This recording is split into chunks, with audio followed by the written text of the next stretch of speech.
सुभाषपा के राष्ट्रीय अध्यक्ष ओम प्रकाश राजभर बस्ती पहुंचे। आपको बता दें, सुभाषपा के राष्ट्रीय अध्यक्ष ओम प्रकाश राजभर आज बस्ती पहुंचे हैं। बस्ती और देवी पाटन के मंडल कार्यकर्ता सम्मेलन में शामिल हुए। इस सम्मेलन में बड़ी संख्या में सुभाषपा कार्यकर्ता शामिल हुए। उन्होंने मुफ्तखोरी योजनाओं पर अपनी बात रखी और स्वामी प्रसाद मौर्य के बयान पर पलटवार किया। देखिए, स्वर्गीय अटल बिहारी वाजपेयी जी ने भी कहा है, फ्री देना है तो शिक्षा फ्री दो, फ्री देना है तो इलाज फ्री दो। उन्होंने कहा है और आज ज़रूरत है। देखिए, हम यहाँ जितने लोग हैं, बिजली के बिल से सब लोग परेशान हैं। कोई ऐसा व्यक्ति नहीं है, चाहे वो अधिकारी हो, कर्मचारी हो, किसान हो, मजदूर हो, गरीब हो, अमीर हो, सब बिजली के बिल से परेशान हैं।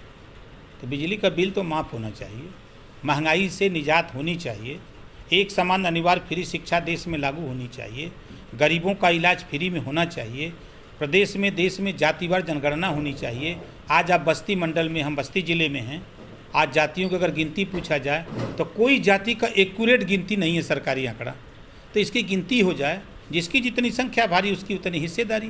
तो फ्री में क्या करा बटाई, जब सबके बराबर हिस्सा मिल जाएगी तो कौन जरूरत बा। सुभाषपा के राष्ट्रीय अध्यक्ष ओम प्रकाश राजभर बस्ती और देवी पाटन मंडल के कार्यकर्ता सम्मेलन में शामिल होने बस्ती पहुंचे। उन्होंने स्वामी प्रसाद मौर्य के बयान पर पलटवार करते हुए कहा कि स्वामी प्रसाद मौर्य बहुजन समाज पार्टी के कृपा से विधायक और मंत्री बने हैं। उसके बाद बीजेपी में चले गए। बीजेपी की कृपा से विधायक और मंत्री बने, ये जग जाहिर है। ओम प्रकाश राजभर 20 साल से अपनी पार्टी बनाकर राजनीति कर रहे हैं। हम अपरिपक्व हैं, अच्छी बात है, बड़े भाई हैं वो, उनसे हम सीखेंगे। वो जहाँ से चुनाव लड़े जिला ही साफ हो गया। हम गाजीपुर से चुनाव लड़े, पूरा जिला जीत लिया। दोनों लोगों में तय कर लें परिपक्व कौन है और अपरिपक्व कौन है। ओपी राजभर जब बीजेपी में था तो पूर्वांचल में बीजेपी बड़े पैमाने पर चुनाव जीती। हमने बीजेपी का साथ छोड़ दिया, पूर्वांचल के 4 जिले में खाता नहीं खुला। इस तरह से हमने रिजल्ट दिया। सपा का कांग्रेस से गठबंधन था, 47 सीट मिली। ओम प्रकाश राजभर और जयंत चौधरी से गठबंधन हुआ तो 125 सीट मिली। वहीं माननीय स्वामी प्रसाद मौर्य जी को एहसास होना चाहिए, जब तक मैं सपा में नहीं गया था तब तक वो भी बीजेपी छोड़कर सपा नहीं आए थे। जब ओपी राजभर ने माहौल बनाया तो उसी दिन से सपा लड़ाई में खड़ी हुई। उनको लगा कि सरकार बन रही है तो उधर से छोड़कर इधर चले आए। राजनीति स्वामी प्रसाद मौर्य जी कर रहे हैं, कह रहे हैं कि आप अपरिपक्वता की राजनीति कर रहे हैं, ऐसा क्यों? देखिए, बहुजन समाज पार्टी की कृपा से विधायक मंत्री बने, ये जग जाहिर है। फिर बीजेपी में गए तो बीजेपी की कृपा से बने। ओम प्रकाश राजभर आज 20 साल से हम अपनी पार्टी बना करके राजनीति करते हैं।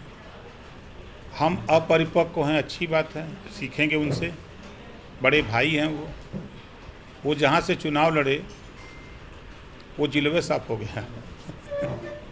हम जहाँ से चुनाव लड़े गाजीपुर, पूरा जिलवे जीत लिए। तो दोनों में तय कर लें कि परिपक्व कौन है, अपरिपक्व कौन है। ओम प्रकाश राजभर समाजवादी पार्टी के साथ जब नहीं था, बीजेपी के साथ था, तो बीजेपी बड़े पैमाने पर पूर्वांचल में चुनाव जीती। हमने बीजेपी का साथ छोड़ दिया। अम्बेडकर नगर, आजमगढ़, आपके गाजीपुर, बलिया, मऊ, आप बस्ती, 4 जिले में खाता नहीं खुला। बस्ती में 1 सीट जीती, मऊ में 1 सीट जीती, बलिया में 2 सीट जीती। इस तरह हमने रिजल्ट दिया। कांग्रेस से अलायंस समाजवादी पार्टी का था, 47 सीट मिली। ओम प्रकाश राजभर जयंत चौधरी से अलायंस हुआ तो 125 सीट मिली। अब इसी से माननीय मौर्य जी को एहसास होना चाहिए कि जब तक ओम प्रकाश राजभर समाजवादी पार्टी के साथ नहीं गया था तब तक वो भी बीजेपी छोड़ के सपा में नहीं आए थे। जब ओम प्रकाश राजभर ने माहौल बनाया, मऊ के हल्दरपुर में जब रैली किया, उसी दिन से समाजवादी पार्टी लड़ाई में खड़ी हुई। माहौल बनता गया, समाजवादी पार्टी सब लोग मिल करके हम लोगों ने मेहनत किया, माहौल बना तो उनको लगा कि अब इधर सरकार बन रही है, अब चला जाए इधर, तो उधर से छोड़ के चल से इधर आ गए। बस्ती से मोहम्मद आरिफ की रिपोर्ट।